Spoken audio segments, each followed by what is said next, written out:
and finally the entire loss of power and an engine on fire. You have a twin-engine aircraft, and you are really not supposed to lose both engines at the same time. The Pratt & Whitney turbofan engines are sent to a Scandinavian Airlines repair shop for closer examination. Investigators are eager to speak with Captain Rasmussen about the incident. But to their dismay, Scandinavian Airlines takes him to the media first. The first question, what did you think when both engines refused to function? It'll take me an awful long time to tell you all that. The normal case is that the key witnesses, like the crew and so on, should be kept in quarantine until they meet the investigation board. European media celebrate Captain Stefan Rasmussen as a hero for landing the DC-9 without engine power. But investigators consider the possibility that he or his co-pilot had made errors that caused the crisis in the first place. The honor and the glory always rests with the captain, but so does also the mishaps. I knew that being a person where in the spotlight of the press would be a quite different situation. And I said to myself, the only thing you can do now is to give them all their story and then pray that they will find the reason.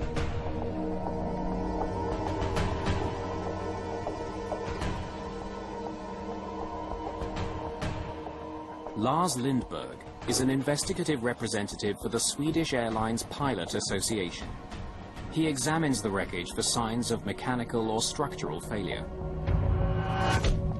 We knew both engines had failed for some reason, so we was concerned what was the background for something like that to happen. The first time I saw the engines in the workshop, I was surprised. Is this all they found? There was a number of parts that were completely missing, and this was something we hadn't seen before to this extent. To find out what happened, investigators must find the missing pieces, which now lie somewhere in snow-covered fields and forests. A close study of Scandinavian Airlines Flight 751's engines reveals exactly which pieces are missing. Parts of this aircraft was shedding parts from both engines. And then what you do is you go further in and you document everything and you try to find the root cause and see how it all comes together. The missing pieces could hold the key to discovering why both of the plane's engines quit within seconds of each other.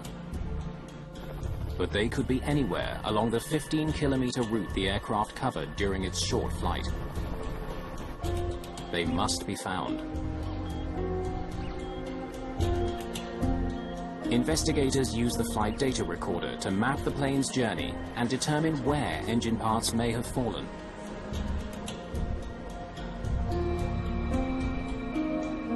After scouring the snow-covered fields along the plane's path, the recovery team finds 500 fragments. Just a fraction of what's missing. Many are very badly damaged. Some of the titanium blades actually seem to have been on fire. You had this titanium fire inside both engines, both the right and the left engine. And this titanium fire is a very unique occurrence. It's requiring very, very high pressure and very high temperature for a titanium blade to catch fire. Investigators dig deeper into the cause of the engine trouble. The left engine's fuel line is badly dented. It was obviously hit by a fast-moving piece of metal inside the engine. The impact caused it to rupture. This part got dislodged, it went out and hit the fuel line, and that fuel line cracked, sprayed fuel onto the hot engine.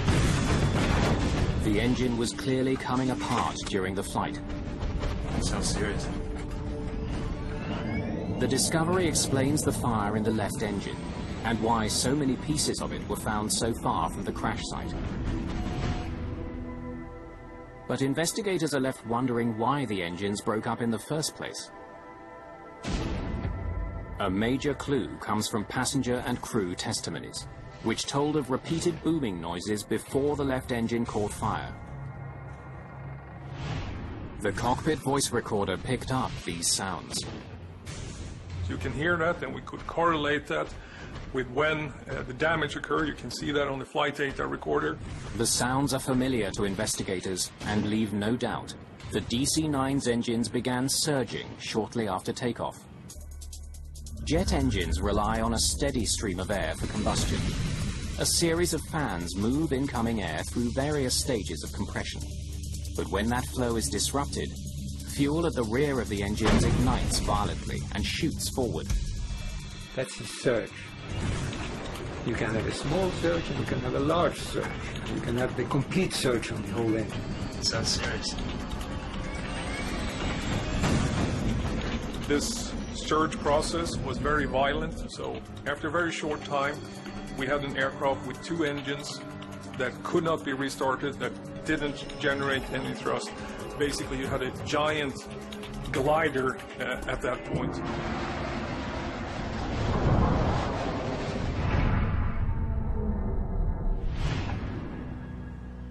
A closer look at the fan blades from the front of the engines explains why they were surging. They're badly dented. The damage would have prevented them from effectively directing air to the rear of the engines. This damage that twisted the fan blade started this process. You got this disturbed air in the fan, you got this rotating fan stall that then triggered this whole breakdown, the compressor surge, and then the whole process that led up to the dual engine failures. But what exactly mangled the blades? There are ways to tell. If it comes from a stone, rubber, ice, and so on, you can see it on the shape of the damage. The ice causes very specific damages. It's sort of like a soft dent. Analysis of dent patterns on the fan blades is conclusive. They were struck by ice.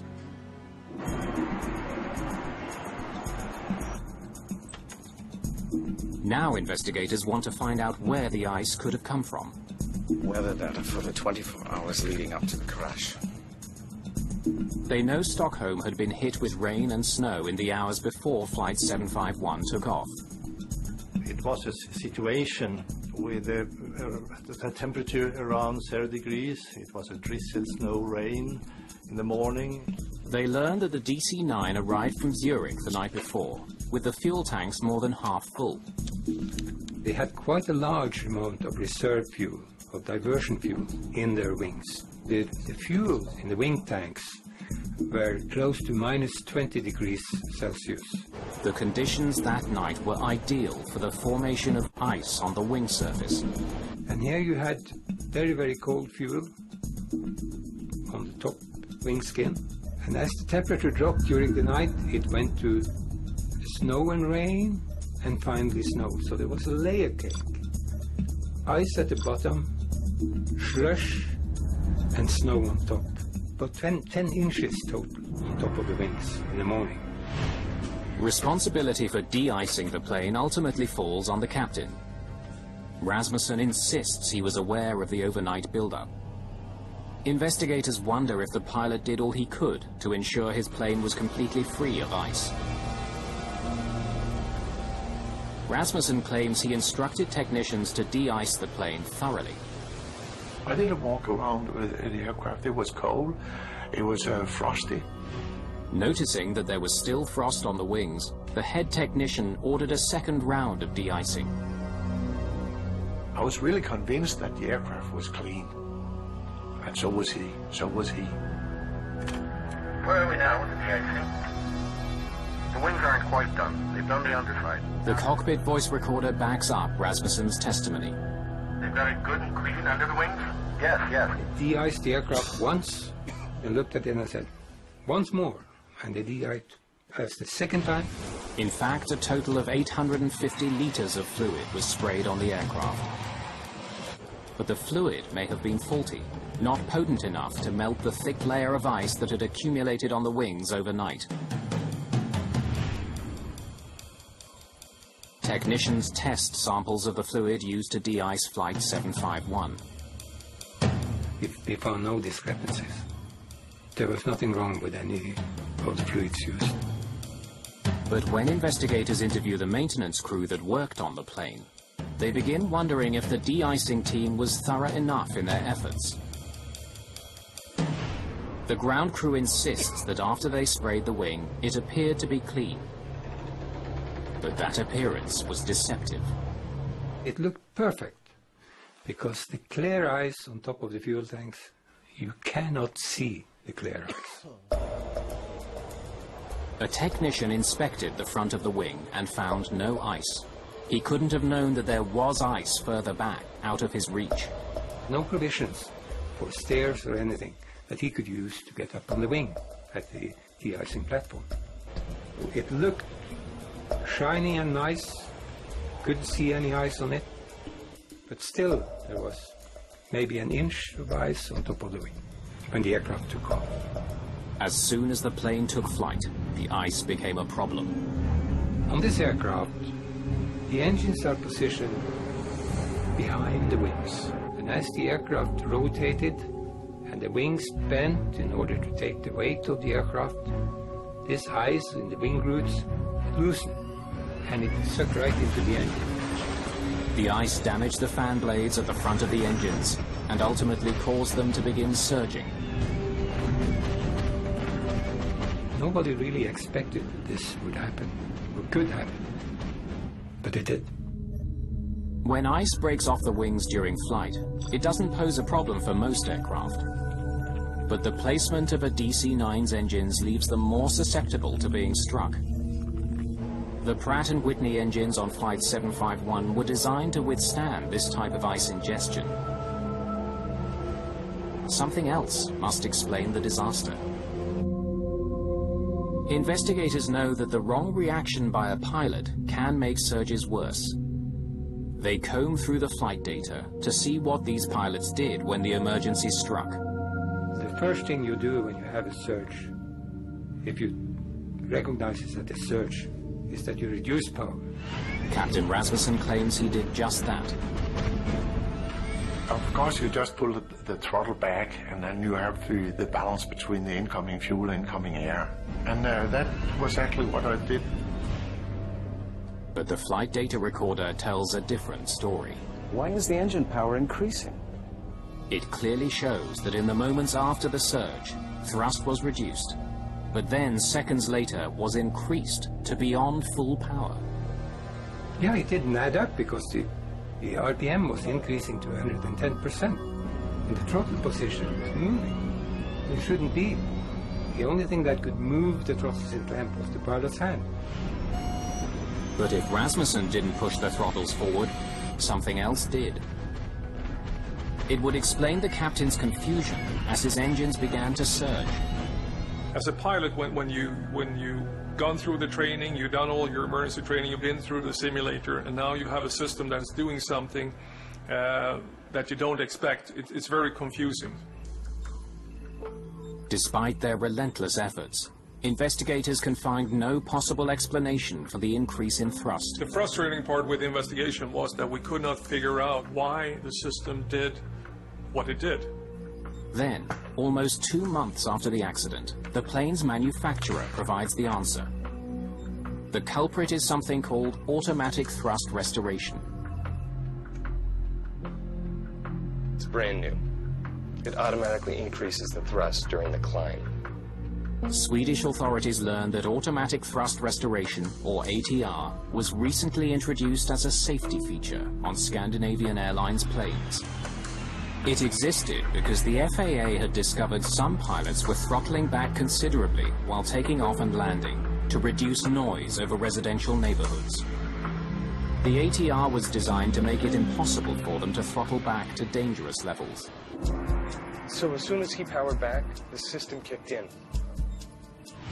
Investigators learned that when Rasmussen reduced power to clear his engine surge, the system read this as a dangerously low power setting and pushed the throttles forward. The increased thrust made the surging worse until the engines destroyed themselves. The investigation concludes that the pilots had taken the right steps to clear the surge and prevent the catastrophe. But the computer code which governs the ATR undermined their efforts. A strip of zeros and ones caused the throttles to move and caused the engines that were stalling because they already got too much fuel, got even more fuel. And they went into self-destruct, those engines, in a few seconds. Totally destroyed.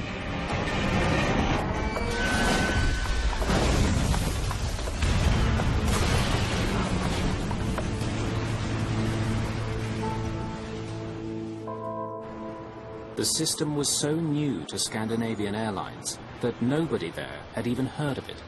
And it was confusing for everyone because we didn't know about the system, we didn't have information on the system. SAS didn't know the system existed on their aircraft. We hadn't bought that modification. And it was sneaked in via another system. Because he didn't know about the ATR, Rasmussen was unaware that he could only save his plane by switching it off.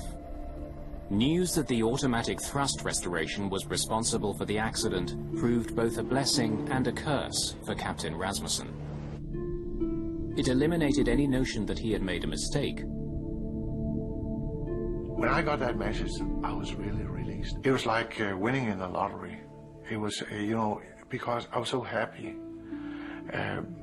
Because then I could explain why I was in that total cone of confusion. But the fallout would ultimately destroy a love affair and end a career. On October the 20th, 1993, the Swedish Accident Investigation Board releases its report on the crash of Flight 751. It determines that the actions of Captain Rasmussen and First Officer Sedemark contributed to the safe outcome of this incident. And although investigators question Captain Per Holmberg's decision to enter the cockpit in the first place, they do praise his contribution.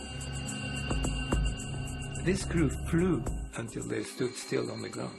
They never gave up. They never gave up. They didn't give an inch. The investigators put much of the blame for the accident on Scandinavian Airlines because their procedures for checking for clear ice were inadequate.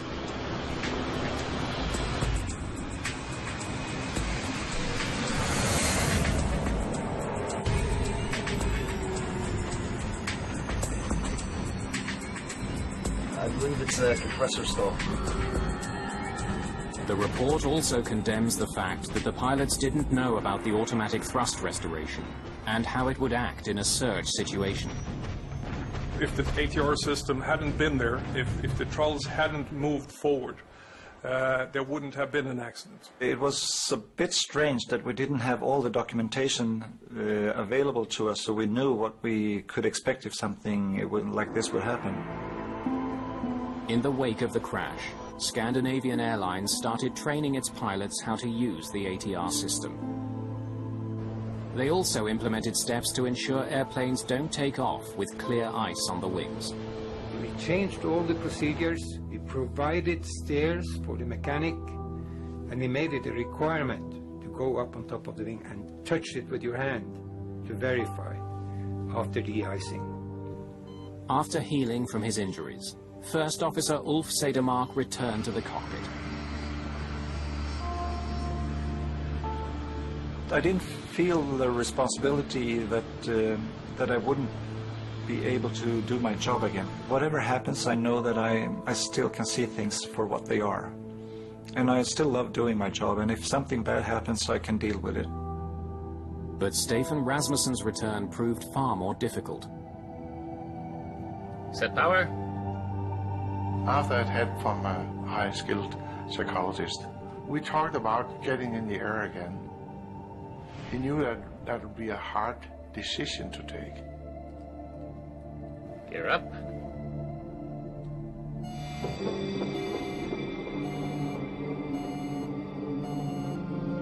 Fire drill.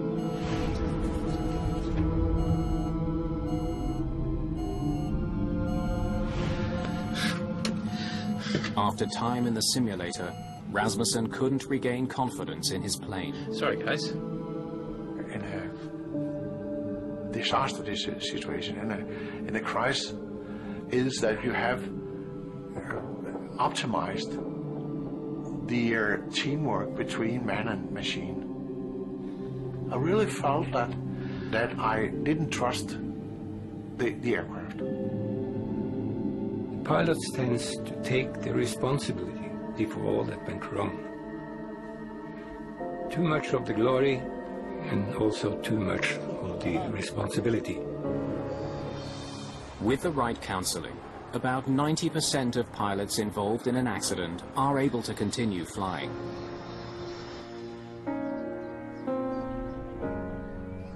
Even though Captain Rasmussen received treatment, his career ended with the crash of Flight 751. Taking that decision to leave aviation as pilot was like having your highest love and come to that conclusion that you have to kill her.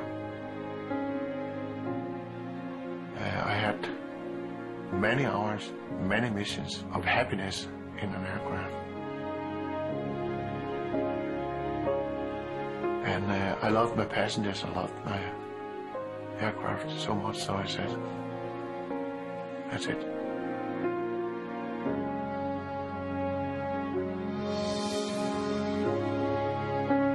I never regretted it, never. And I think I was right. Brand new air crash investigation is back at the same time next week. Details coming up.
Yeah.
Shit.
Yeah.